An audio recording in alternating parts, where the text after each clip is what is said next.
adalah rumus dinamis, dan yang kedua adalah kita masuk ke dalam grup fondasi tiang. Rumus dinamik ini kita pakai untuk kriteria kapan kita menyetop pemancangan. Jadi kita mancang itu tidak panjang terus, tapi tidak juga belum sampai tanah yang cukup, sudah kita stop. Nah, itu ada kriterianya. Kapan kita menyetop pemancangan. Inilah digunakannya rumus dinamik. Kemudian, kenapa kita perlu buat kriteria? Karena kita ingin tiang memiliki daya dukung yang tertentu. Jadi kita mancang di lapangan itu ada kriterianya. Kapan pemancangan ini kita stop, atau kalau kira-kira daya dukungnya belum masuk, ya harus terus sampai tercapai daya dukung yang kita inginkan. Itulah gunanya rumus dinamik tiang. Di dalam pekerjaan fondasi, maka ini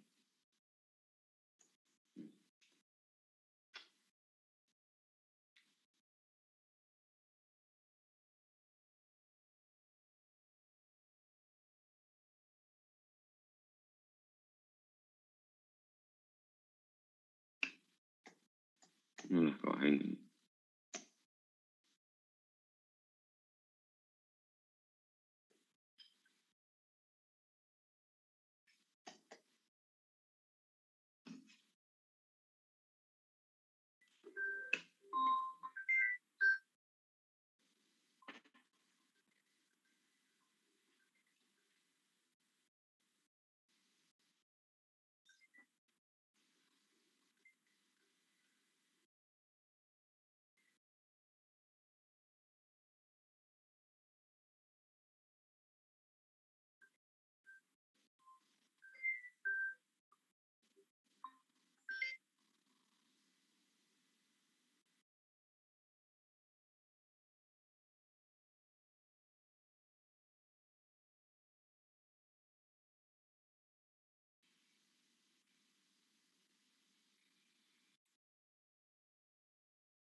Lihat slide saya. Oke. Jadi di dalam pelaksanaan fondasi ada tahap-tahap yang harus kita lalui. Pertama, kita lakukan penyelidikan tanah dulu. Setelah itu kita hitung, kita desain, kemudian dilaksanakan. Nah, sebelum pelaksanaan maka harus ada jaminan bahwa tiang kita mampu memikul. Sebelum kita cor pile cap dan kita cor pilarnya, harus kita yakinkan bahwa tiang yang kita pasang ini memenuhi daya dukungnya. Nah, ini dilakukan dengan menggunakan loading test yang minggu lalu kita bahas. Selain itu, kita juga bisa mengetahui daya dukung tiang dari pemancangan. Jadi, pada saat mancang, kita juga bisa mengetahui berapa daya dukung tiang kita. Inilah yang akan kita bahas dalam pertemuan hari ini. Kalau kita mancang tiang, maka ada 3 kelompok yang terlibat di sini. Pertama adalah tiangnya sendiri, kemudian tanahnya, kemudian hammernya. 3 inilah yang saling berinteraksi. Kalau hammernya kebesaran, tiang kita bisa pecah. Kalau hammernya kekecilan, tiang kita nggak masuk-masuk. Kemudian kita mancang tiang kalau tanah lunak, terus nggak ketemu-temu. Kalau tanah keras, kita paksa bisa pecah. Nah, jadi di sini ada interaksi antara hammer, kemudian tiang, dan tanah yang saling berhubungan. Umumnya berat hammer adalah 1/3 sampai setengah berat tiang. Kalau hammernya kekecilan, maka tiang nggak masuk-masuk. Kalau hammernya kebesaran, tiang bisa pecah. Nah, inilah yang akan kita bahas.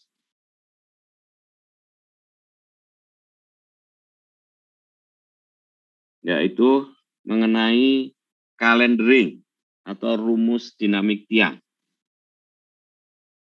Dalam pemancangan, ini tiang, ini di atasnya dibungkus cushion atau bantalan dari papan. Kemudian di sini dimasukkan hammer, dimasukkan helm, kemudian ada cap blocks, baru di atasnya ditumbuk dengan hammer. Ini detail kita. Ini adalah tiang yang warna hijau.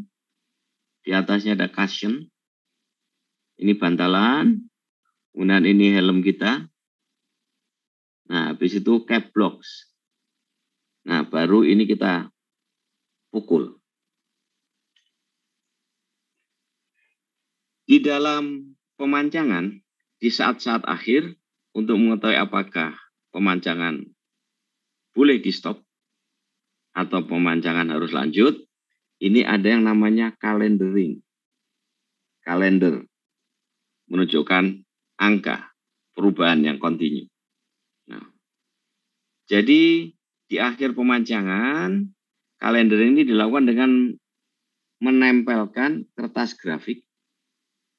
Kertas grafik ini diselotip, gerak sama-sama dengan tiang kita. Jadi kertas grafik ini jadi satu dengan tiang kita. Kemudian kalau ini tiang yang kita pancang, maka di sini ada pensil, di mana pensil ini ditumpu meja. Pensil ini ditumpu meja, jadi posisinya diam, posisinya tetap. Kemudian tiang turun. Tiang turun ini ya.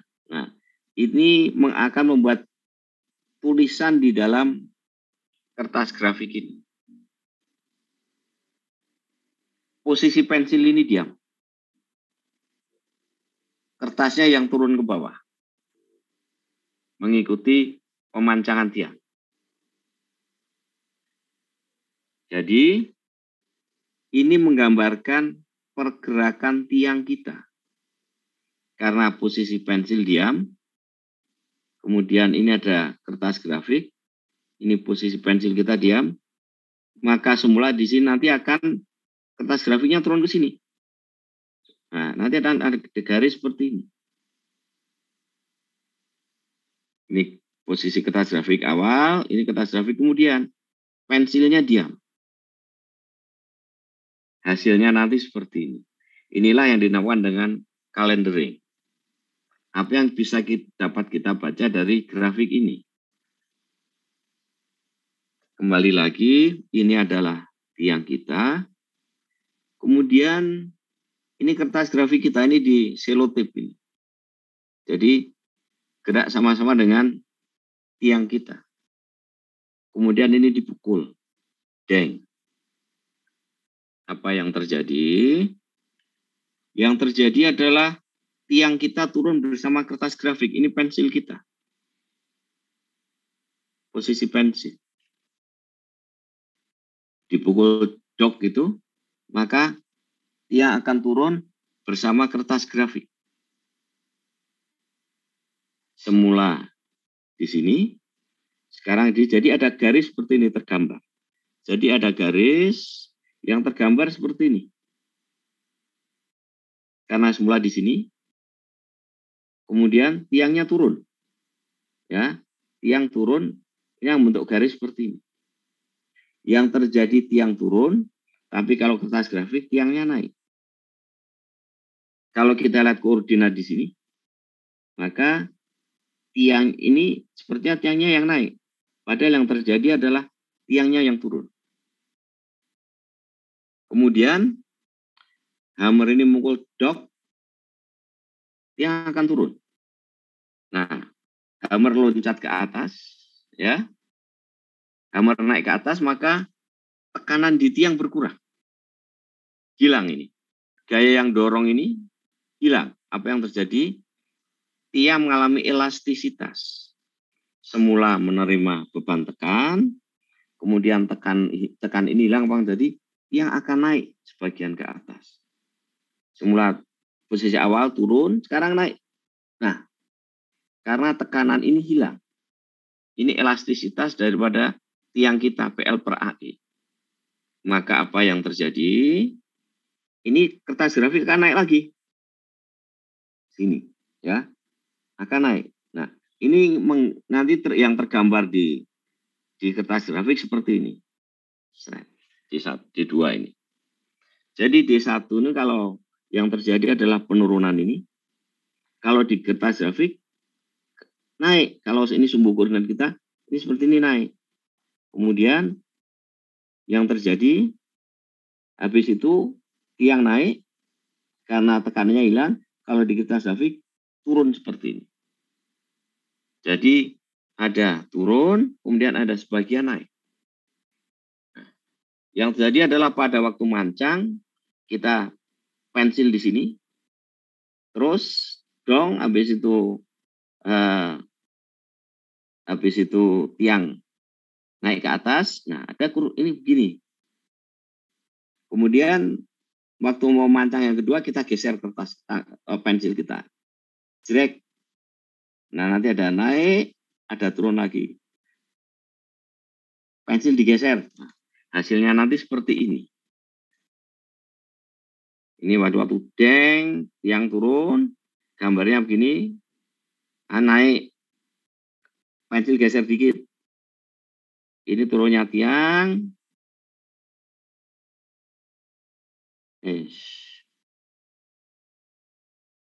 Ini turunnya tiang.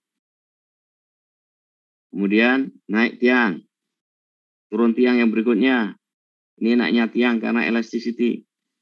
Turunnya tiang, naiknya tiang. Nah, inilah yang dinamakan calendering. Apa yang dinamakan final set? Ini yang final set. Masuknya tiang per pukulan. Ini yang final set. Ini total.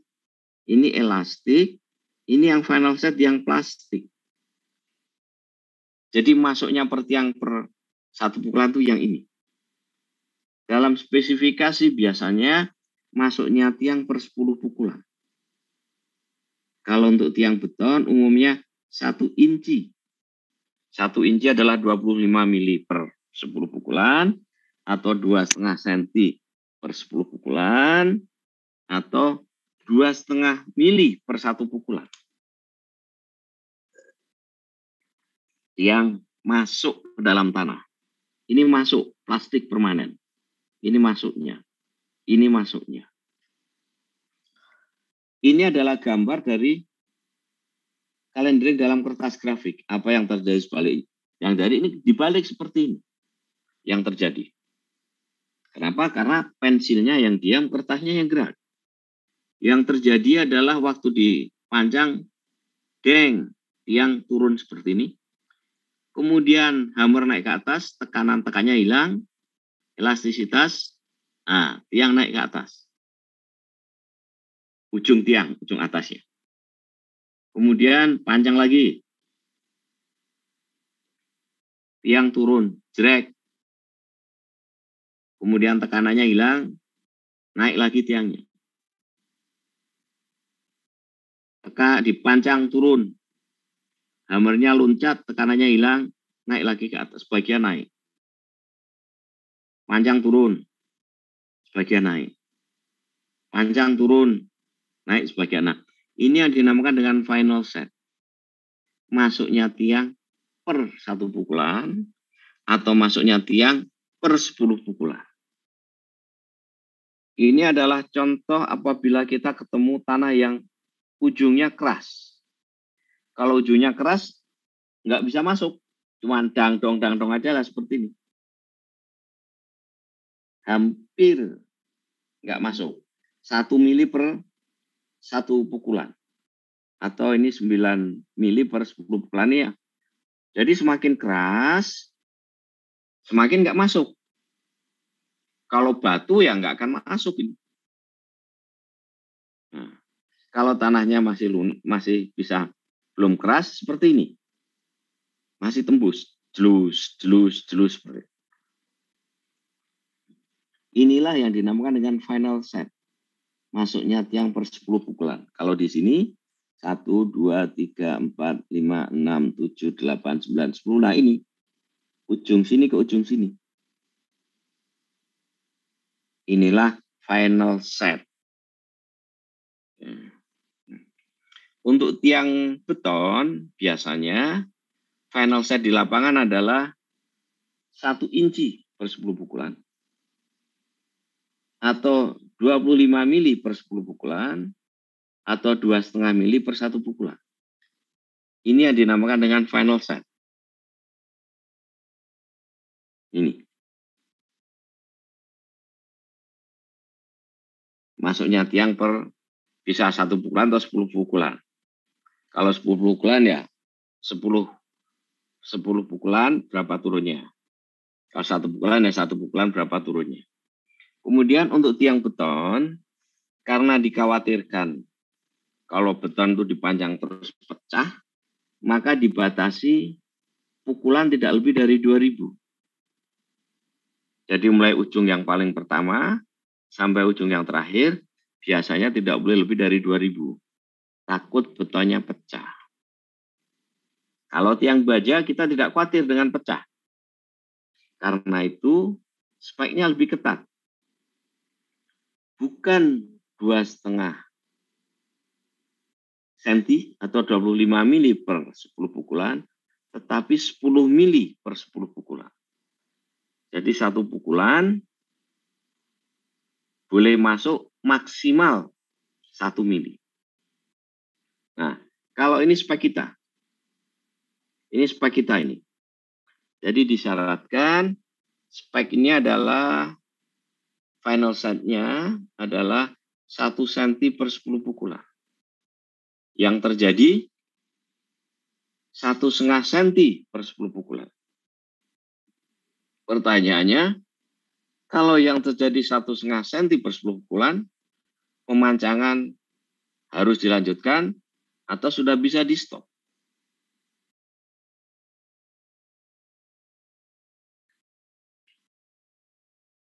Yang bisa jawab?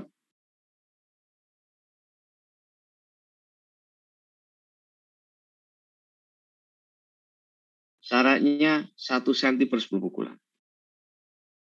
Kalendernya. Nah, di lapangan ketemunya 1,5 cm per 10 pukulan.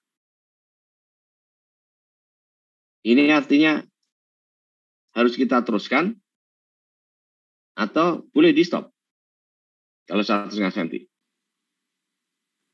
Boleh di stop, masih bisa diteruskan. Harus diteruskan. Karena ini maksimumnya.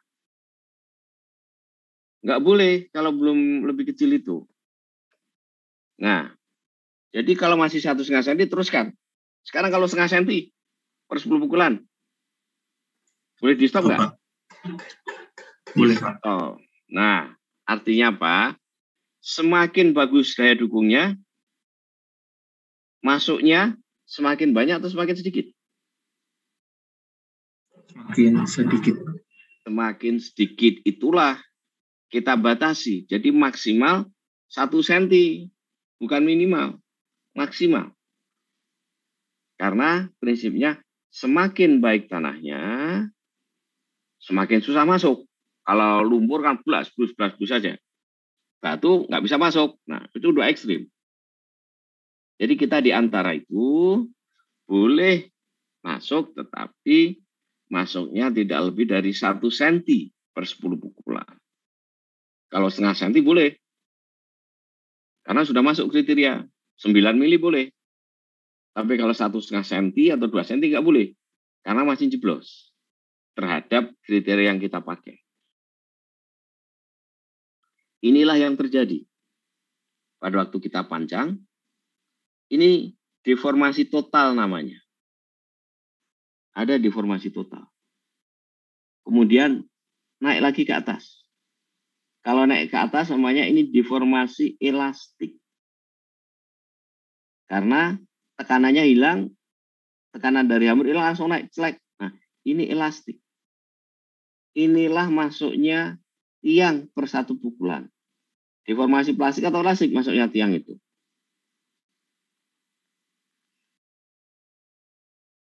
Masuknya tiang per pukulan deformasi plastik atau elastik? Plastik, Pak. Plastik, nggak bisa balik lagi. Nah, jadi masuknya tiang itu deformasi plastik, kemudian naiknya itu deformasi elastik. Kita lihat, jadi ini deformasi elastik disebut delta SE elastik. Ini settlement atau setnya, final setnya. Sekarang perhatian, tiang kita pancang masih bisa masuk. Ya, misalkan 2 mili per satu pukulan atau 2,5 senti per 10 pukulan. Tiang masih bisa masuk ini perhatian. Meskipun itu kecil. Tiang masih bisa masuk, perhatian ya. Kalau tiang masih bisa masuk artinya ultimate tiang tercapai atau belum? Dia dukung. Tahanan tanah sudah mencapai maksimum atau belum? Kalau tiang bisa masuk. Belum, Pak.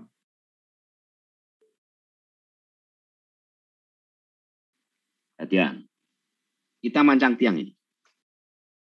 Tiang ternyata masih bisa masuk. Belas walaupun itu hanya 2 mili per satu pukulan. Selama tiang bisa masuk, ada plastik deformasi. Pertanyaan saya, perlawanan tanah sudah mencapai maksimalnya belum?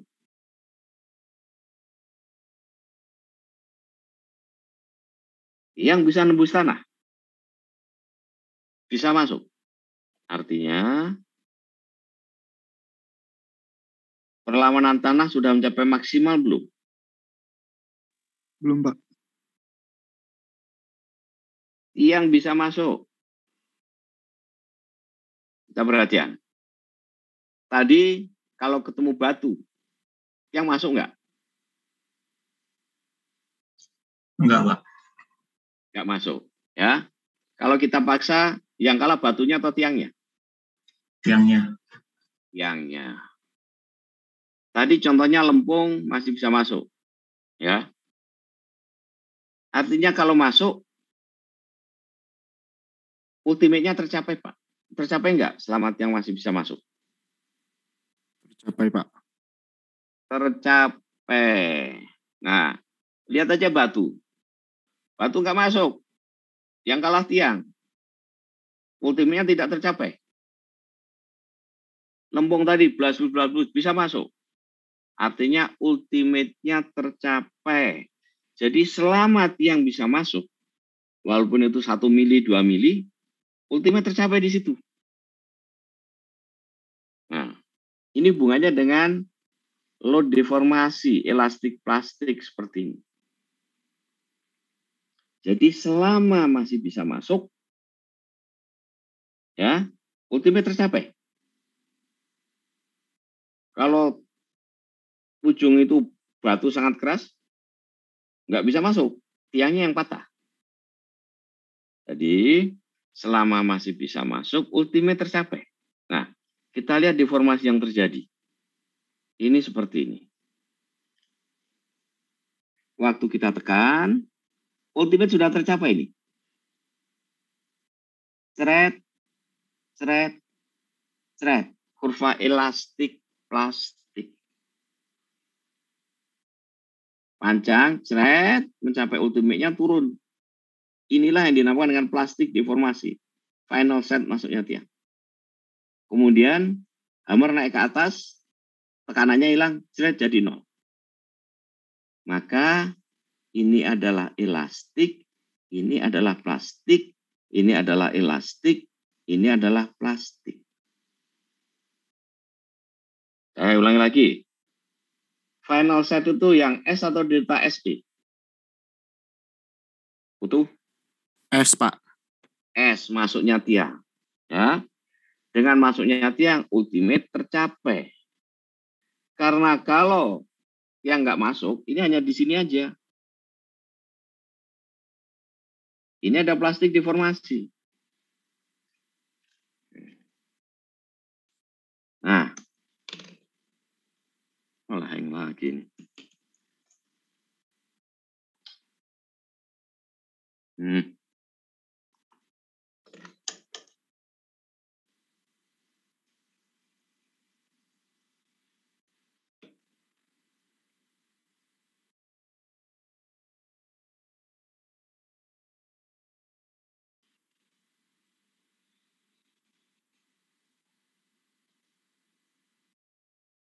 Yalah.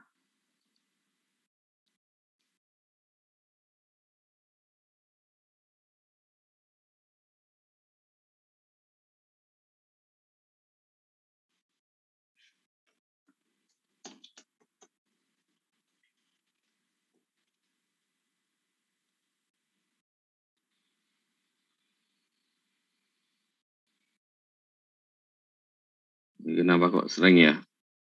Apa sinyalnya ini ya?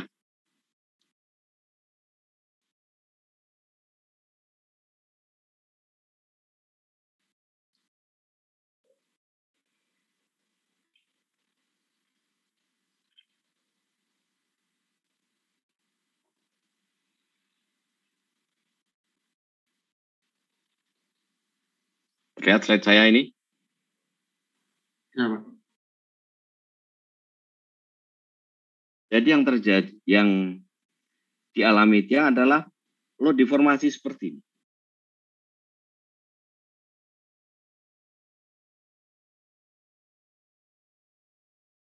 Ultimate tercapai, tapi elastik. Habis itu ultimate tercapai, plastik deformasi. Tiang naik ke atas, hammer naik ke atas, tekanan hilang, balik lagi. Nah ini seperti ini. Jadi S itu adalah ini. Plastik deformasi, elastik deformasi. Artinya pada waktu kita mancang, kita tahu plastik deformasi, kita tahu elastik deformasi. Dari mana kan kita ukur pakai calendering ini. Inilah plastik deformasi, ini elastik deformasi. Ini ultimate-nya. Nah, energi yang diberikan oleh hammer kepada tiang adalah luas ini. Inilah energi yang diberikan hammer. Energi dari hammer kepada tiang itu digunakan untuk membuat loop ini. Sama dengan luas trapesium ini. Jadi energi yang diberikan kepada tiang itu dirubah ke dalam bentuk plastik deformasi sebesar S, elastik deformasi sebesar C, dan ultimate termobilisir. Luas trapesium inilah sama dengan energi dari hammer ke tiang. Luas trapesium adalah tinggi, kemudian ultimate adalah ultimate. Kita kalikan, ini luas ketiga adalah setengah elastik, tinggi kali setengah elastik, luas ini adalah ultimate atau tinggi kalikan plastik deformasi. Nah, perhatian. Luas ini adalah sama dengan energi dari hammer. Ya. Luas ini sama dengan energi dari hammer. Saya tahu energi dari hammer. Saya ukur, saya tahu plastik deformasi. Saya ukur, saya tahu elastik deformasi. Maka apa yang bisa kita hitung? Saya tahu luas trapesium. Saya tahu alas. Apa yang bisa kita hitung?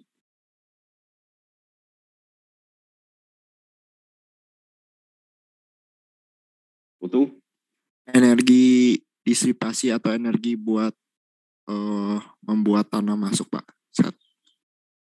Nah, ulangi lagi. Energi itu dari hammer, luas trapesium. Ya. Kita tahu setiap hammer itu punya energi tertentu. Jadi kita tahu luas trapesium. Lagi, kita tahu luas trapesium. Dari lapangan kita ukur, kita tahu S, kita tahu C. Kita tahu luas, kita tahu panjang alas. Apa yang bisa kita hitung? Betul.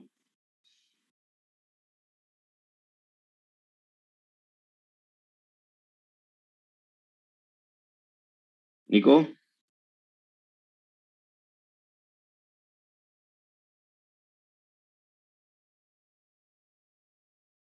Dari jenis hammer, kita tahu energinya. Maka kita bisa mengetahui luas trapesium yang berwarna itu. Kita tahu luasnya. Itulah energi dari hammer.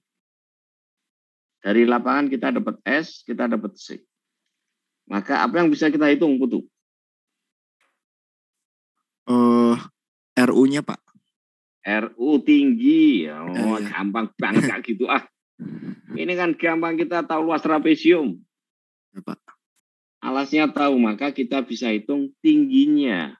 Inilah ultimate yang kita cari, terukur di lapangan ini. Jadi dari energi hammer, kita tahu luas trapesium. Ini diukur di lapangan, maka kita tahu tinggi ini. Juga bisa kita balik. Kita set nilai S-nya. Kita tentukan, karena ada speknya. S-nya kita tentukan, R-nya kita tentukan, karena sudah ditentukan R-nya. Misalkan dia dukungnya ultimate 500 ton. Speknya sudah kita patok. Maka kita bisa mencari apa? Kalau ini sudah diketahui, misalkan perencana, saya ingin dia dukung 500 ton. Kemudian di set bahwa penurunannya tidak boleh lebih dari 2,5 cm per 10 pukulan. Saya tahu tinggi, saya tahu alas. Saya bisa ngitung apa?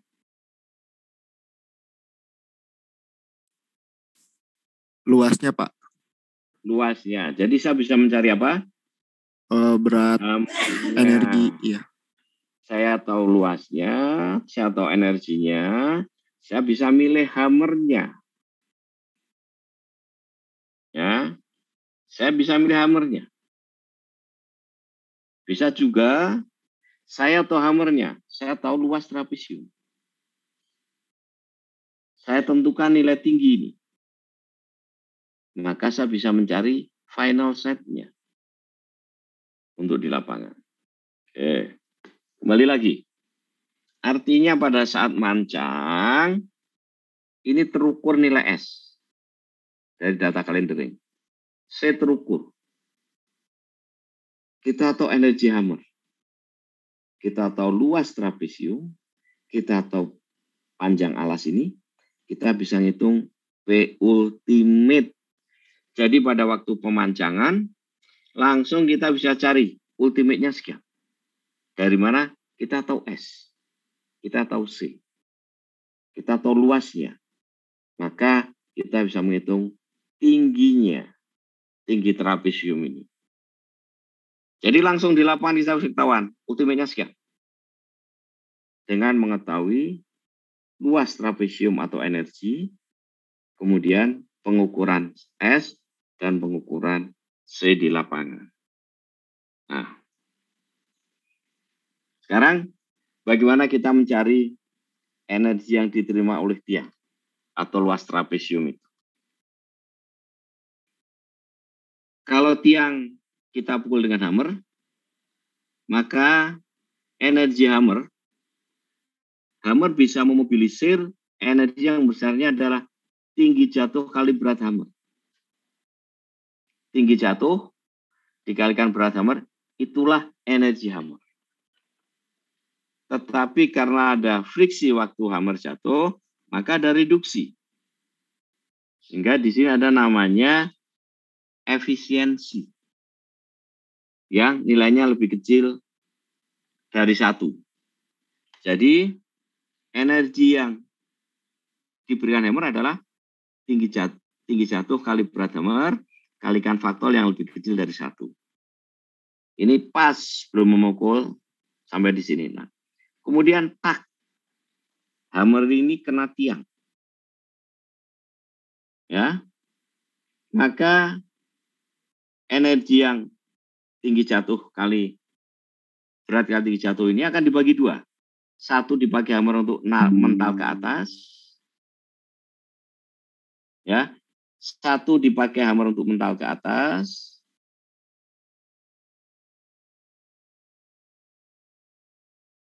Dipakai hammer mental ke atas. 1 lagi dipakai untuk masuk ke dalam tanah. Kita lihat energi yang diterima tiang. Jadi saya ulangi lagi, energi ini saya sama aja itu tak. Tak ini dipecah bagi 2. 1 hammer untuk mental ke atas, 1 lagi energi yang diterima oleh tiang untuk masuk ke dalam tanah. Nah, yang kita butuhkan adalah energi yang diterima tiang untuk masuk ke dalam tanah. Kalau energi sebelum bersentuhan itu E1, maka ini dibagi 2 untuk hammer dan untuk tiang. Nah, inilah yang untuk tiang. Ada faktor pengurangan, yaitu energi hammer dikurangi ini. Faktor ini apa namanya? Ini besarnya adalah berat daripada hammer ditambah N kuadrat kali berat tiang dibagi berat hammer dan berat tiang. Ini ada N ini. Masih ingat pelajaran TBB N ini apa? Kekakalan momentum. Ini pelajaran fisika 1. Semester 1 TBB. Koefisien restitusi bukan? Koefisien restitusi bagus. Nah, jadi inilah koefisien restitusi kita pakai di sini. Ini energi yang diterima, ini adalah, ini kita kalikan, maka inilah energi yang diterima tiang. Luas trapesium tadi. Ini luas trapesium. Nah, kita tahu luas trapesium. Kemudian, kita tahu luas trapesium ini. Kita tahu S, kita tahu C, kita bisa menghitung daya dukung ultimate langsung dari lapangan. Jadi, ya, ulang lagi.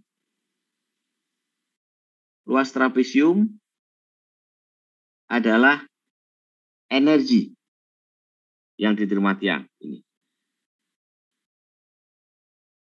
Di mana ini adalah ultimate, S ini plastik deformasi final set.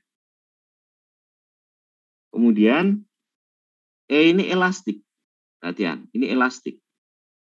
Kalau tiang kita adalah tiang N biring, perhatian ya.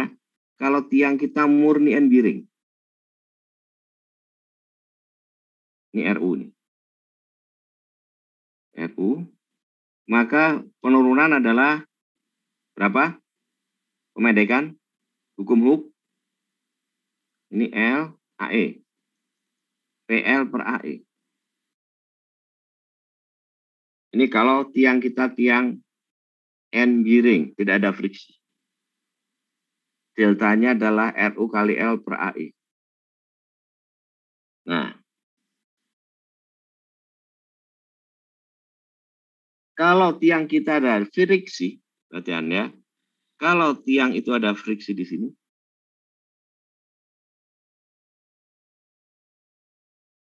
pertanyaan saya, turunnya tiang, pemendekan tiang lebih besar atau lebih kecil dibanding kalau tidak ada friksi, kalau semuanya N biring.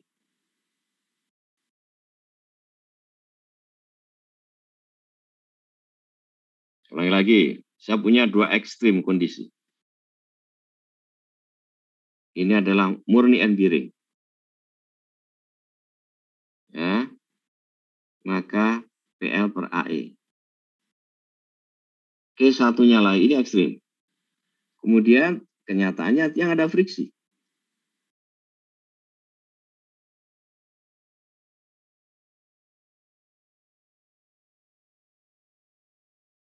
ini terhadap PL per AE, ini lebih besar atau lebih kecil nilai ini? Lebih kecil bukan, Pak? Ya, betul, lebih kecil ya. Jadi ini lebih besar. Atau nilai ini lebih kecil dari PL per AE. Nah, inilah faktor koreksi. Karena tidak murni end-bearing. Jadi, nah, ini rumus dasarnya. Ini adalah ultimate, ini plastik deformasi, ini elastik deformasi. Kita kalikan faktor koreksi. Nah, ulangi lagi. Ini adalah energi yang diterima tiang. Ini adalah nilai ultimate. Ini final set, maksudnya tiang per satu pukulan. Ini adalah pemendekan hukum Hooke. Ini faktor koreksi kalau tidak murni end-bearing. Jadi ini rumus dasar. Nah, kemudian kita balik, ini kita pindah ke sana. Maka RU adalah, ini adalah energi yang diterima tiang, luas trapesium, dibagi alasnya. Alas adalah S, ditambah setengahnya ini.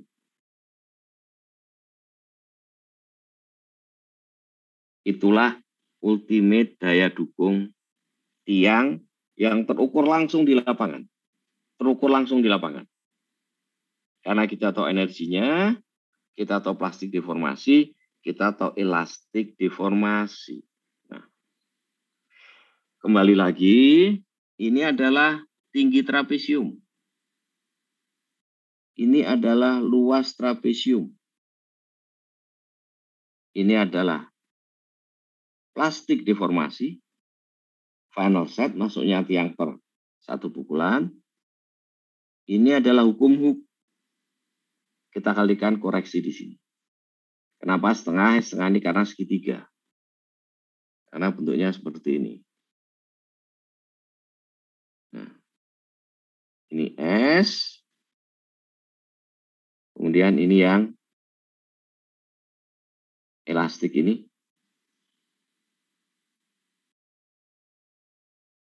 Ini RU-nya. Nah, ini luas tadi. Ya. Luas ini.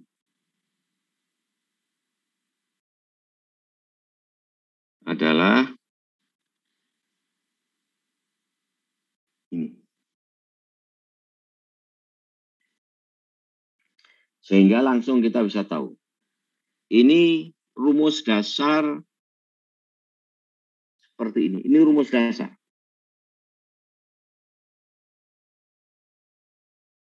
Kemudian dimodifikasi ada beberapa. Ini misalkan Engineering News Record dari US. Nah, rumus aslinya seperti ini. Ini sama persis. Ini diganti C besar. Nilai ini. Kemudian yang lainnya. Michigan State Highway. Ini rumusnya. Ya. Prinsipnya sama lagi. Ini adalah energi. Luas trapesium.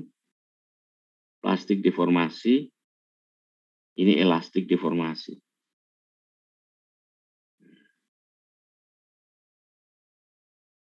Rumus macam-macam, tapi konsepnya sama persis. Ini adalah luas trapesium.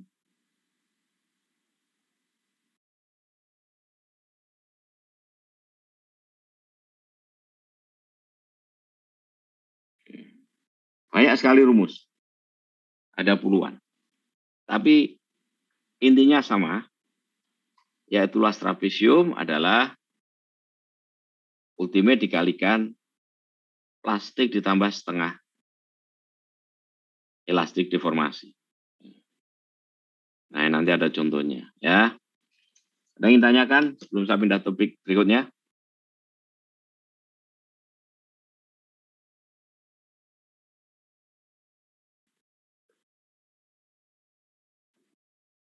Jelas semua ini ya? Jelas, Pak. Jadi pada waktu mancang kita bisa langsung tahu. Yang dinamakan dengan final set, saya ulangi lagi, masuknya tiang per satu pukulan. Itulah plastik deformasi. Oke. Nah, sekarang saya lanjutkan ke topik berikutnya, yaitu masalah kita masuk ke fondasi grup tiang. Lihat, slide saya terlihat ini? Niko, lihat slide-ku? Lihat, Pak. Judulnya ada efisiensi grup tiang, pengaruh momen, dan daya dukung blok fondasi. Ngadat lah, oke. Kita mulai dengan efisiensi tiang. Kita lihat untuk beban vertikal. Nah, tiang, kalau kita bebani, ini pile cap-nya ya.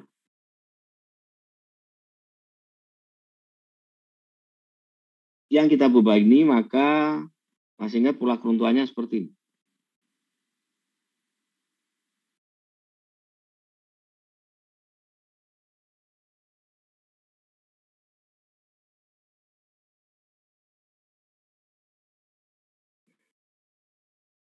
Ini pola keruntuhan tiang, ini stress rotation-nya. Nah, kalau kita memiliki dua tiang, maka masing-masing PIJ-nya adalah PIJ single. Tiang adalah P ultimate single dibagi SF. Masih ingat berapa SF tiang? 2,5. 2,5, bagus. Ya. Nah, kalau saya punya dua tiang dan keruntuhannya tidak bertemu, maka daya dukung grup ini, P grup, izin adalah 2 kali P izin tiang tunggal. Single. Langsung kita kalikan jumlah tiang. Kalau saya punya tiang 10, di mana bidang runtuhnya tidak bertemu, tidak ada overlap, maka daya dukung grup tiang ya, jumlah tiang kita kalikan daya dukung izin masing-masing tiang. Tetapi apa yang jadi di lapangan, karena tidak semua tiang jaraknya cukup jauh. Kadang-kadang terbatas lahan. Yang terjadi apa? Bidang runtuh kita itu saling bertemu. Overlap seperti ini. Maka di sini ada daerah yang menerima overstress. Karena menerima beban dari sisi kiri, menerima beban dari sisi kanan. Ya, kita lihat. Saya punya dua, kalau tadi jaraknya cukup jauh seperti ini. Maka P group adalah 2 kali P tunggal. Case yang ini, case sekarang ini, kita dapatkan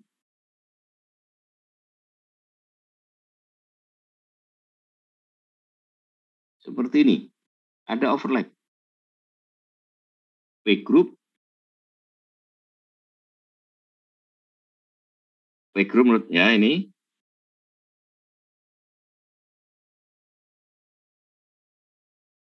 Ini 2 kali P tunggal yang di kiri.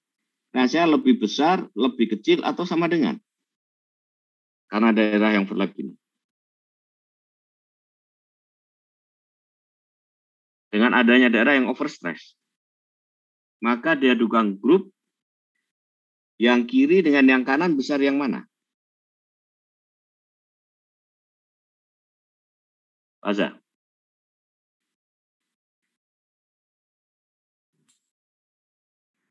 Yang kanan lebih kecil nggak, Pak?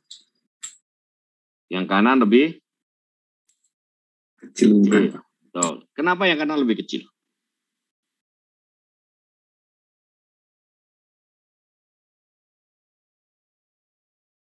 Kenapa yang kanan lebih kecil? Karena ada daerah yang overstress di sini.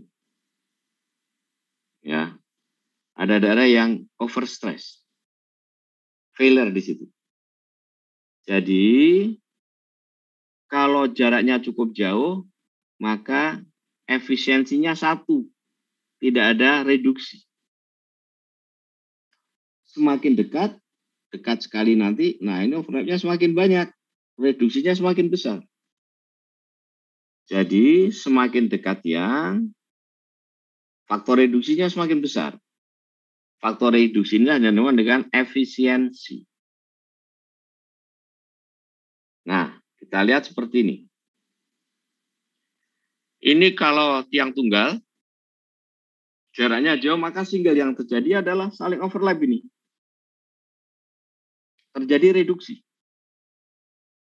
Sehingga dia dukung grup adalah, dia dukung tiang tunggal, dikalikan jumlah tiang, dikalikan faktor reduksi, atau namanya faktor efisiensi. Berkurang nilainya. Faktor efisiensi selalu lebih kecil atau sama dengan 1,0. Maksimum 1. Kita lihat, ini fungsi jarak. Ini semua fungsi jarak ini terhadap diameter. Ya. Semakin jaraknya jauh, maka tidak ada overlap. Tetapi jarak dekat contoh seperti ini, jadi overlap.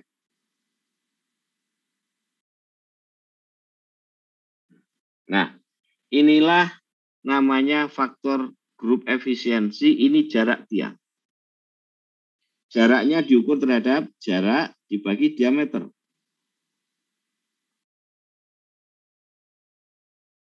Ini adalah jarak dibagi diameter. Ini faktor efisiensi. Misalkan jaraknya 3 kali diameter. Maka faktor efisiensinya adalah 0,75. Kalau jaraknya jauh sekali, nanti faktor efisiensinya menjadi 1. Kalau 4,5 misalkan ya, tarik ke sana, maka menjadi 0,9. Jaraknya Mas. Jadi ini adalah jarak spacing to center to center, tiang, ini diameter, ini spacing. Ini adalah spacing per diameter. Yang 4, 3,5, dan lain-lain. Nah, sehingga semakin dekat jaraknya spacing ini, faktor efisiensinya semakin kecil. Ini adalah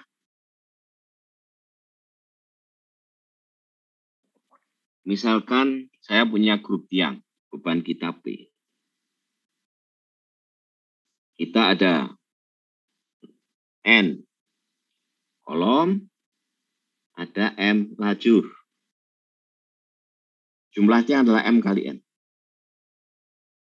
Maka kalau dia dukung tiang tunggal adalah P ultimate dibagi safety factor, maka dia dukung tiang grup ya adalah jumlah tiang dikalikan faktor efisiensi dikalikan P izin. Inilah dia dukung tiang tunggal grup. Grup adalah M dikalikan N dikalikan faktor efisiensi kalikan P izin tunggal.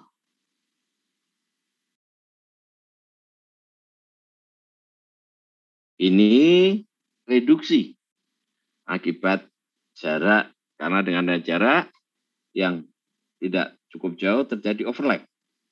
Maka ada daerah yang mengalami overstress. Bagaimana cara kita menghitung faktor efisiensi ini?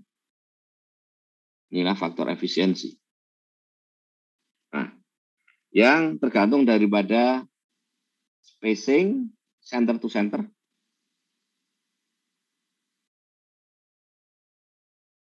terhadap diameter. Rasio S terhadap D. Ada berbagai rumus yang umum dipakai. Misalkan ini adalah simplified untuk tanah pasir. Maka faktor efisiensi adalah 2N1 jumlah tiang ke arah sana. 1, 2, 3, ini N1. Kemudian ini ada N2, jumlah tiang sini.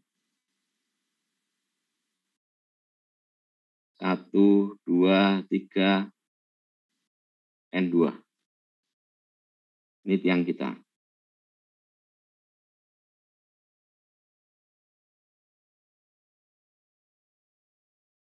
Kemudian D, ini adalah spacing. Center to center.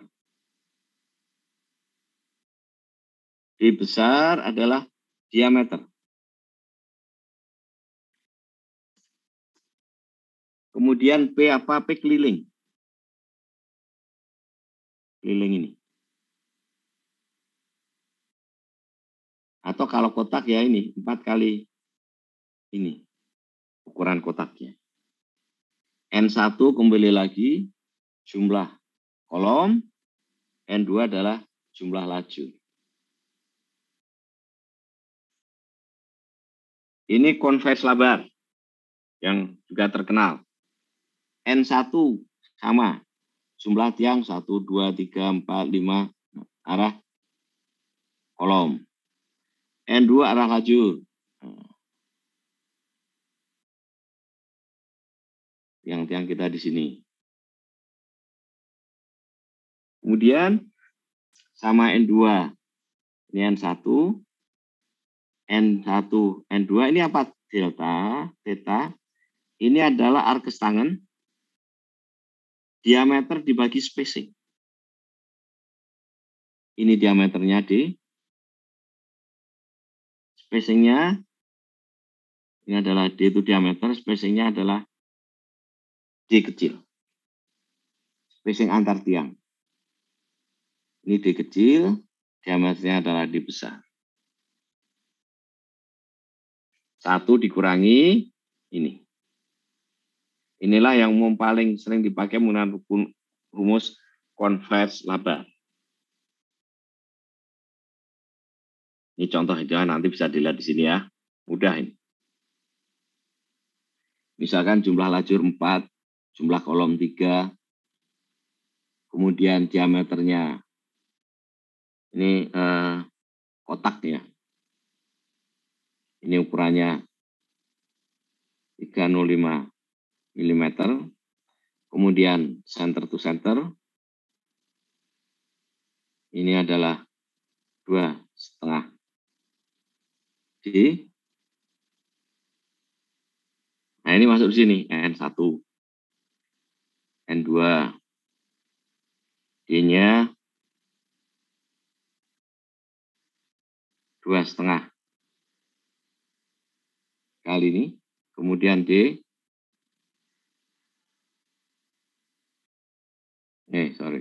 ini D-nya. Nah, langsung masuk rumus ini. Dapat.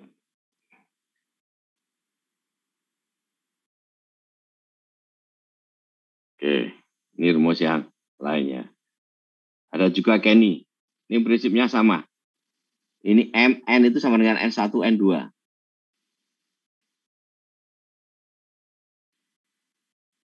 Ini kembali lagi spacing bagi diameter tiang.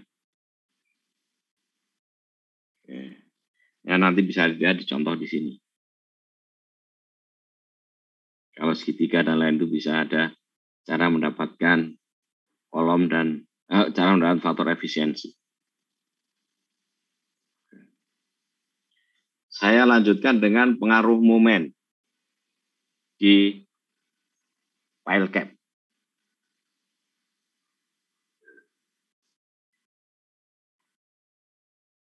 Kalau kita punya grup tiang,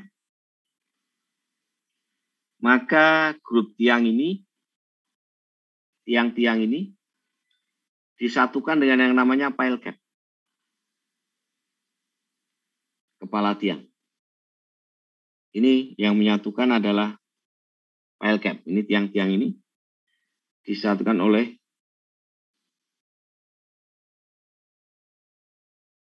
kepala pile cap. Ya.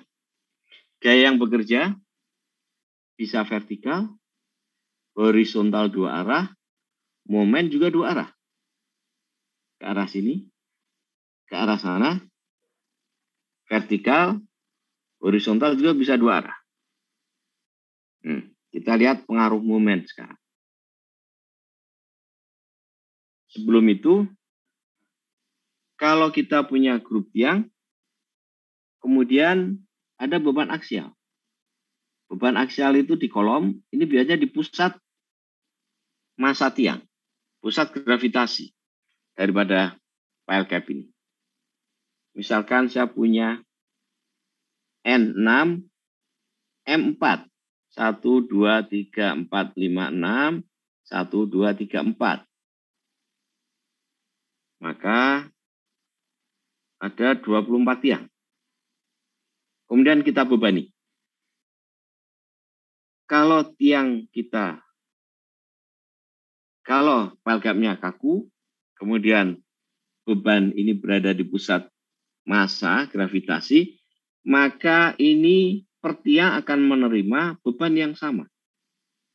Yang besarnya adalah P dibagi jumlah alah kolom, alah lajur. P dibagi N kali N. Kalau beban kita beban vertikal di pusat massa daripada pile cap. Apa yang terjadi kalau momen? Misalkan ini ada 1, 2, 3, 4, 5, 6. Kemudian ada 4 di sini, ada momen di sana. Maka momen ini akan dibagi 4. Nah, masing-masing menerima 1/4. 1, 2, 3, 4. Seperti ini. Ini kalau yang bekerja M, maka ada 4. Ini 1/4. Seperti ini. Kemudian, kita lihat. Ini ke arah sana. Maka ini akan menjadi tanah. Kalau kita teruskan tanah, ini daerah tekan atau tarik ini? Yang kanan ini. Tekan, Pak. Tekan, di sini tarik. Ya. Kita lihat. Perlawanan tiang, gaya aksial ini, proporsional dengan jarak. Garis lurus. Semakin jauh, ini garis lurus proporsional. Jadi, P ini proporsional dengan ini. Ini proporsional dengan jarak. Ini proporsional dengan jarak. Ini proporsional dengan jarak. Ini proporsional dengan jarak. Ini proporsional dengan jarak. Ini kalau dibaca, diajarin apa ini? Di pelajaran apa? Momen dirubah ke dalam tekan. Jaraknya proporsional. Pelajaran baca.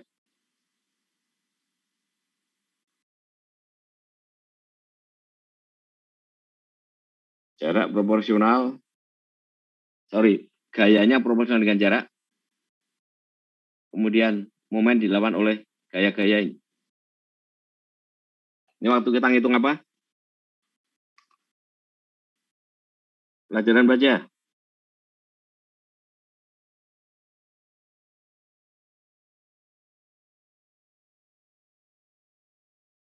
Ada yang ingat?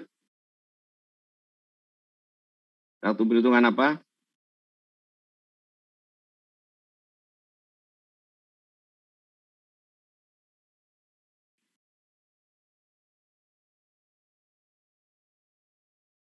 Ada yang ingat?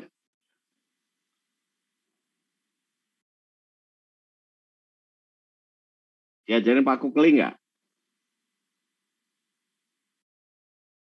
Nah, sepertinya belum, Pak. Masih dalam proses mengambil mata kuliah. Kalau itu sambungan ya, disambungan kan ada paku keling apa sih namanya itu?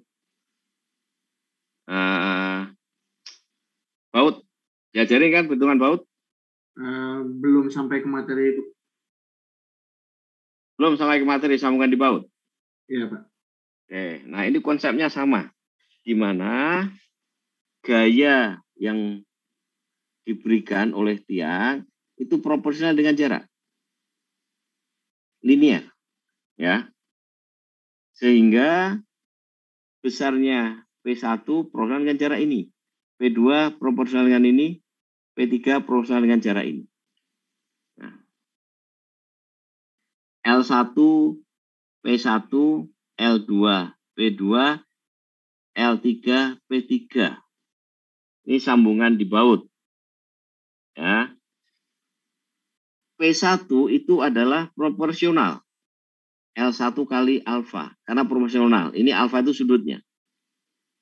P2, L2 kali alfa. P3, L3 kali alfa. Proporsional. Nah, momen M/4 ini dilawan oleh siapa? P1, L1. P2, L2. P3, L3 dikalikan 2. Kenapa? Karena kiri kanan. Simetri. Ini ada jadi M/4 ini. 1, 2, 3, 4, M/4, 1 ini. Dilawan oleh ini kali jarak. P2 kali L2. P3 kali L3. Kali 2. Sementara P1 adalah L1 kali alfa. P2 adalah L2 kali alfa. Nah, kalau kita tulis seperti ini. Maka kita bisa menghitung alfa.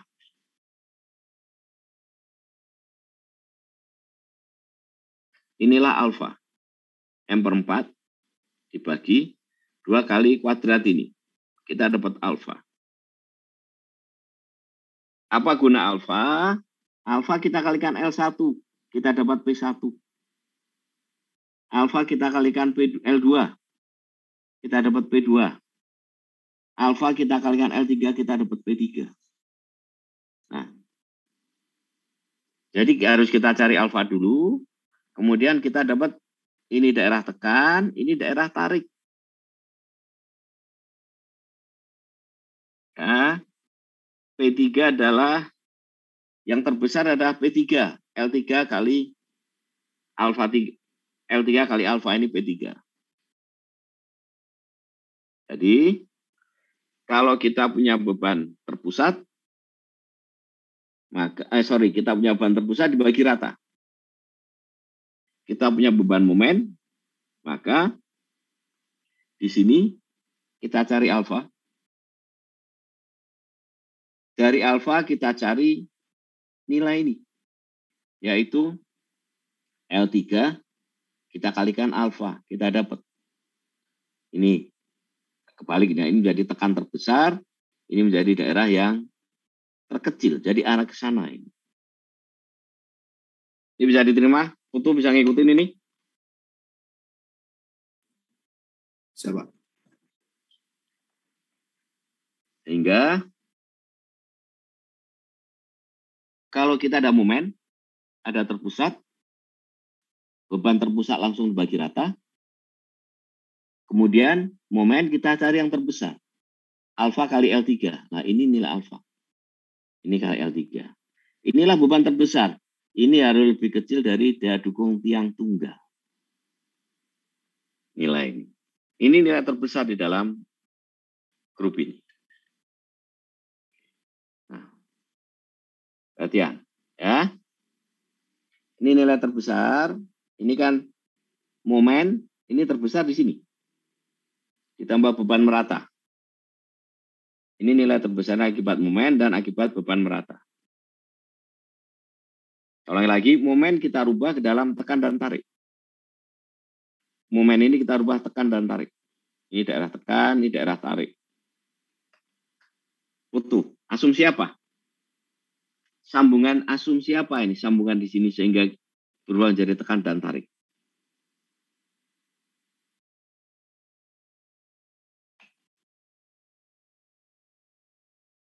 Sambungan ini apa? Antara pile cap dengan tiang diasumsikan sambungannya apa?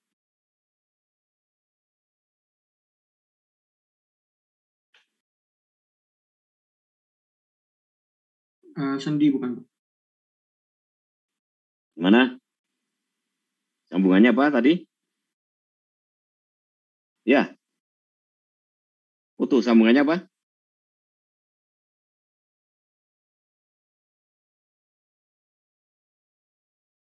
Ya. Utuh, kok hilang suaranya? Sendi, tadi Niko, Pak. Oh, Niko apa sambungannya? Setahu saya sendi atau pin, Pak. Sendi, betul. Jadi murni dirubah ke dalam tekan dan tarik. Ya. Sambungan sendi, betul. Jadi asumsi sendi itulah yang dipakai untuk hitung sambungan baut. Apa yang jadi kalau sambungan kita jepit? Hampir sama nilainya. Hampir sama nilainya. Aksial tadi. P3 ini hampir sama. Meskipun ini sambungannya adalah jepit. Oke, sekarang contohnya. Saya punya beban vertikal sekian. Kemudian ada momen sekian. Ada 1, 2, 3, 4, ini ada 6. Maka beban merata langsung. Ini dibagi jumlah tiang. Sekian. Kemudian untuk mencari beban kita cari alfa dulu. Alfa adalah momen yang bekerja dibagi 4. Kemudian ini dikalikan 2. Kenapa 2 sisi? Nah, ini 2 kuadrat adalah jarak ini kuadrat ditambah ini 6 kuadrat ditambah ini 10 kuadrat. Maka ketemu alfanya sekian. Alfa kita kalikan jarak terpanjang. Kita dapat P3 di sini 11. Nah, ini kita jumlahkan. Inilah gaya terbesar pada grup tiang ini. Yang terkecilnya adalah ini kita kurangi. Kalau pas di ujung di sini. Ini menjadi pengurang. Apa yang jadi kalau ini 2 arah? Ya. Kita bisa juga mendapatkan 2 arah momennya. Ini grup tiang kita vertikal menerima momen ke sana, menerima juga momen ke sini dalam sumbu ini. Momen ke sini. Halang lagi. Ini pile cap kita. Maka ada beban vertikal, ini nanti dibagi rata. Kemudian ada momen ke arah yang ke sana.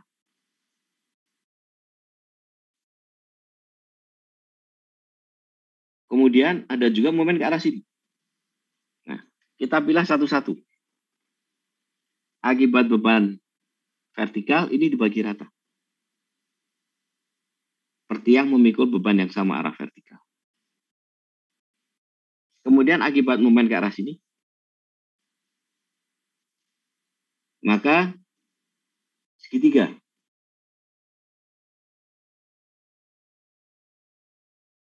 Caranya kebalik inersia ke sana ini. Daerah terbesar di lajur ini. Ini ditambah ini. Kemudian momen arah ke sini. Nah, ini dibagi juga segitiga seperti ini. Titik yang terbesar adalah di daerah sini. Daerah sini. Ya. Ujung ini yang menerima terbesar. Kenapa? Momen ke arah sana. Ini daerah terbesar. Momen ke arah sana. Ini daerah terbesar. Jadi, disinilah menerima tekan yang terbesar. Akibat ini semua rata. Kemudian akibat momen. bentuknya seperti ini. Momen ke sana, bentuknya seperti ini.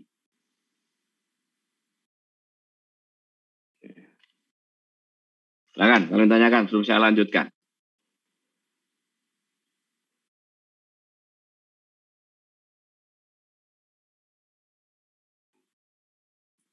Izin bertanya, Pak.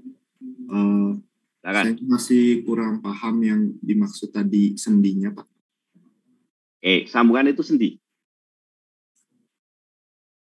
Karena kalau sambungannya jepit, bisa menerima momen di titik itu.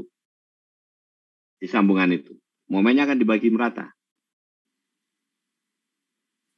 Oh, jadi kalau Lebih ada kecil. momen, oh iya, Pak. Ya, Ya. karena sambungan itu menerima momen. Kalau jepit. Ya. Kalau ini semua dirubah dari tekan tarik. Momen tadi dirubah seluruhnya dalam tekan tarik. Tidak ada momen di tumpuan tadi. Karena sendi. Kalau sambungannya jepit, maka momen tadi akan di tumpuan, di sambungan antara tiang dan pile cap akan menerima momen. Sehingga sebagian dari momen dipindah ke sambungan.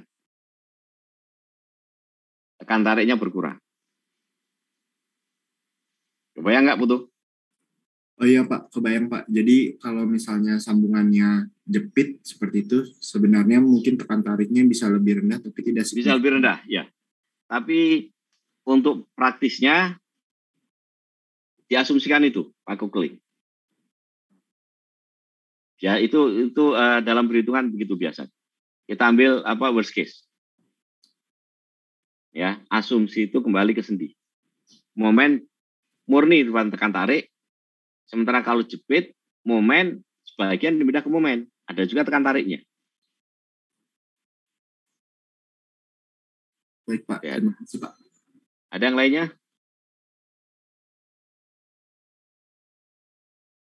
Kalau tidak ada, saya lanjutkan lagi. Keruntuhan blok fondasi. Ya. Kita tadi lihat, ini ada slide sebelumnya.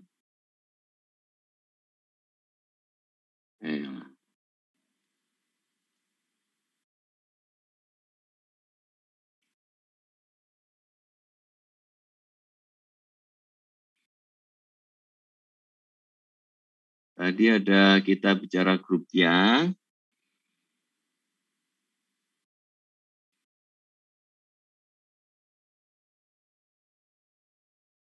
Ini tadi ya. Oke. Ini tadi kita bicara kombinasi antara aksial dan momen. Nah, kita jumlahin yang tadi.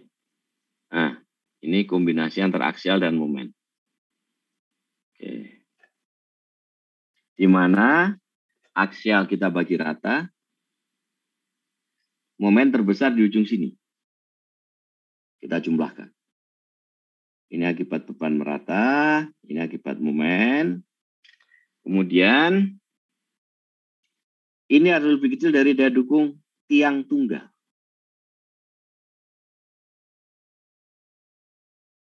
Harus lebih kecil daripada tiang tunggal. Perhatian. Ini sangat fundamental. Ya, harus lebih kecil dari daya dukung tiang tunggal. Jadi berapapun gaya di dalam grup tiang ini, kalau saya punya grup tiang seperti ini, masing-masing gaya di sini harus lebih kecil dari daya dukung izin tiang. Jalan ini. Nah, ngadat lagi.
Nah, terlihat ini slide saya.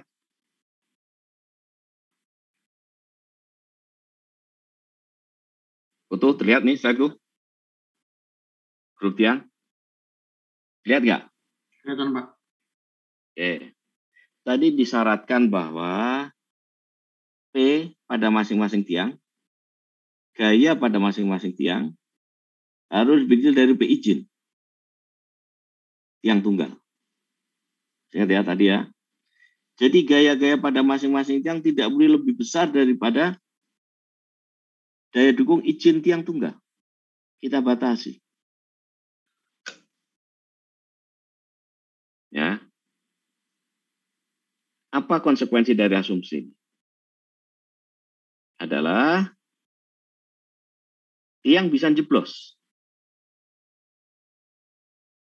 Kalau daya dukungnya lebih besar dari daya dukung izin tiang tunggal, maka tiang itu bisa jeblos. Nangkep semua ini ya. Kita batasi bahwa gaya yang bekerja pada tiang tidak boleh lebih kecil daripada daya dukung izin tiang tunggal. Jadi seluruh ini kita cek semua. Gaya terbesarnya masing-masing. Kita ambil gaya terbesar. Gaya terbesar itu selalu di ujung. Kalaupun ini banyak tiang ya, ini semua selalu di ujung. Karena tadi kombinasi momen, dua arah, dan arah vertikal. Jadi diasumsikan, disyaratkan bahwa tiang, gaya yang bekerja pada tiang, tidak boleh lebih besar daripada daya dukung izin tiang tunggal.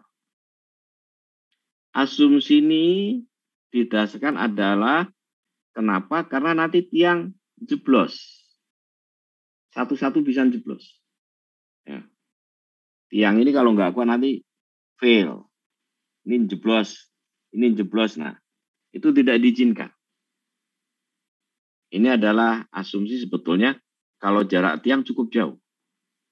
Di mana tiang bisa jeblos satu-satu.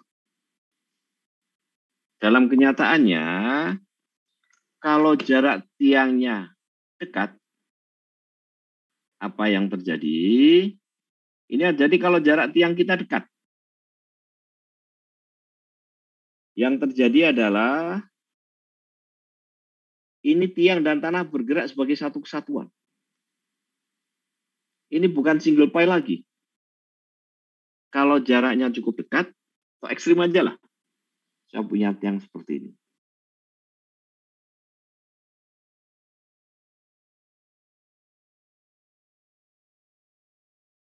Maka dia nggak mungkin jeblos satu-satu. Ini sebagai satu blok fondasi. Tiang dan tanah itu satu kesatuan fondasi. Jeblos sama-sama. Kalau jaraknya dekat. Nah, ini yang dinamakan dengan block failure.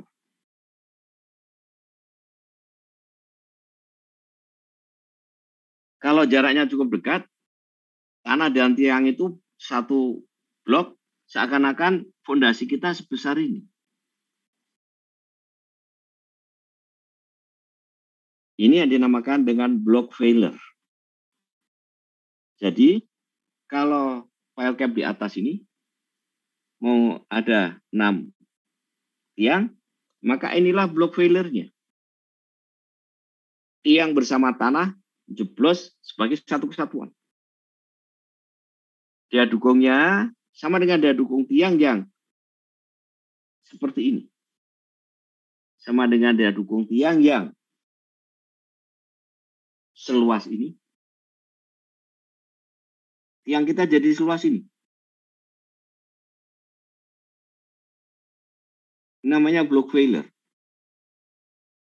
Ini keruntuhan block failure. Tiang kita seluas ini. Ini ukuran tiang kita jadi besar ini. End bearingnya seluas ini. Ya. Yang searsir ini. Friksinya seluas ini. Nah. Friksi seluas ini. Jadi fondasi kita ya. Fondasi kita jadi seperti ini. Block failure.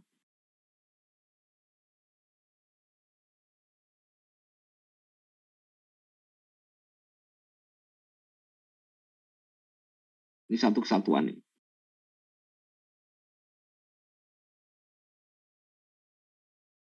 Keruntuhan blok namanya. Ini contohnya. Friksinya sama. Perhitungan friksinya sama. Perhitungan end bearingnya sama. Hanya seluas ini end bearingnya. Friksinya seluas selimut ini. Sekarang lagi. Perhitungannya sama. Ya. Hanya fondasi kita menjadi seluas ini untuk end bearingnya. Kemudian untuk friksinya menjadi seluas ini.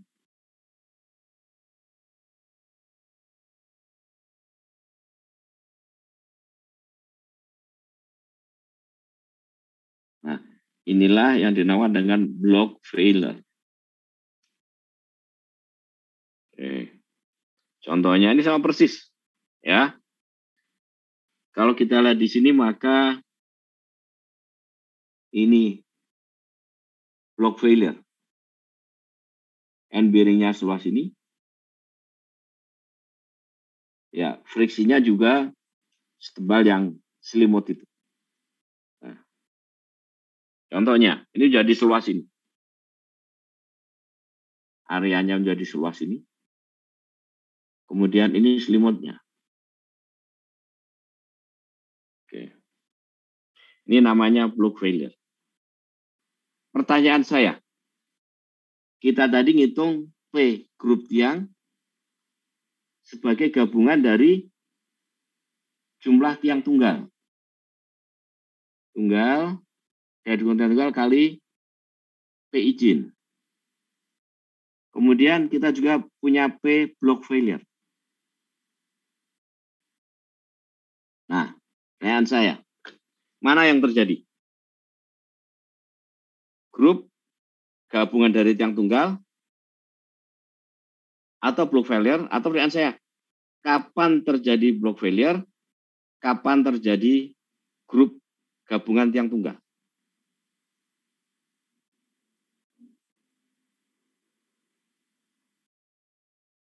Atau ada dua pendekatan. Yang kita treat sebagai gabungan tiang tunggal dan kita treat sebagai block failure. Mana yang akan terjadi?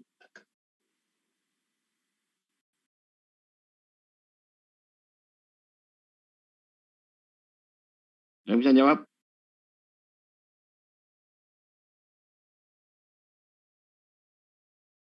%4. Saya kasih.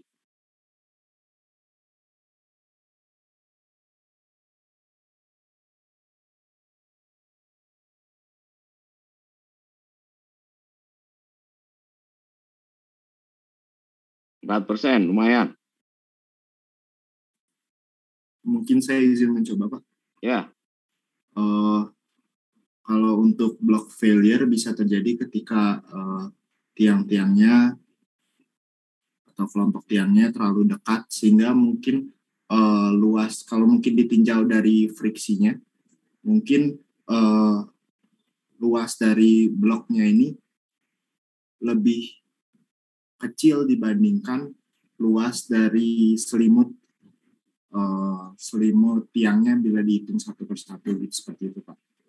Dan ketika misalnya tiangnya dijauhkan, diberi jarak yang lebih panjang seperti itu, maka bila dihitung sebagai block failure tidak bisa karena perhitungan block failure akan lebih tinggi dibandingkan selimut bila dihitung selimut tiang satu persatu. Oke. Sudah mendekati. Konsepnya mana yang terjadi? Konsepnya sudah mendekati. Mana yang terjadi? Yang grup atau yang block failure? Mana yang terjadi? Block Coba, failure. Putu. Mana yang terjadi? Yang nilainya? Oh, yang nilainya lebih rendah, Pak. Yang nilainya lebih rendah, ya, karena belum tak kasih 3. Coba nanti kelas dicatat ya. Yang nilainya lebih rendah itu yang terjadi. Jadi kita cek dua-duanya, kita bandingkan. Ya. Jangan dikira kalau tiang banyak tetapi jaraknya dekat, itu diadukannya besar. Belum tentu. Jumlah tiang lebih sedikit tetapi jaraknya cukup jauh, bisa-bisa lebih besar. Karena itu ada block failure. Jadi di sini dicek dua-duanya, dipilih yang terendah, itulah yang terjadi. Ya. Clear, Putu? Bagus. Ya, Pak. Ya. Ingatin ketua kelas, dapat 3 ini. Ya, Niko, dicatat ya.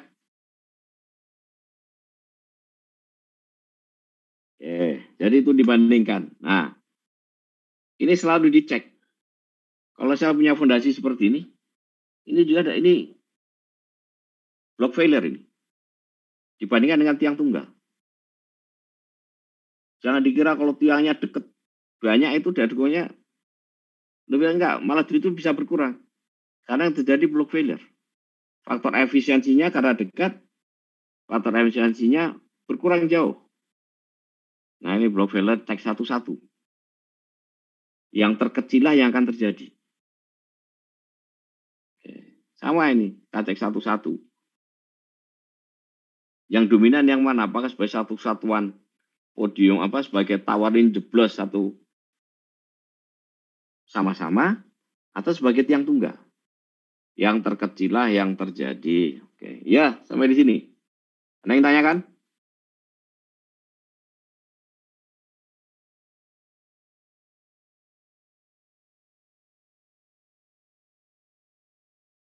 Oke, jangan lupa absensi ya. Regu? Ya, Pak. Ya, itu ngasih responsi. Ya, siap. Oke, saya akhiri sampai di sini kuliah kita. Selamat istirahat ya. Jaga kesehatan, selamat makan siang. Saya harapkan bisa menerima apa yang saya berikan tadi. Ya, selamat siang, sukses ya. Terima kasih, Pak. Terima kasih, Pak. Terima kasih banyak, Pak. Terima kasih banyak, Pak. Recording stopped.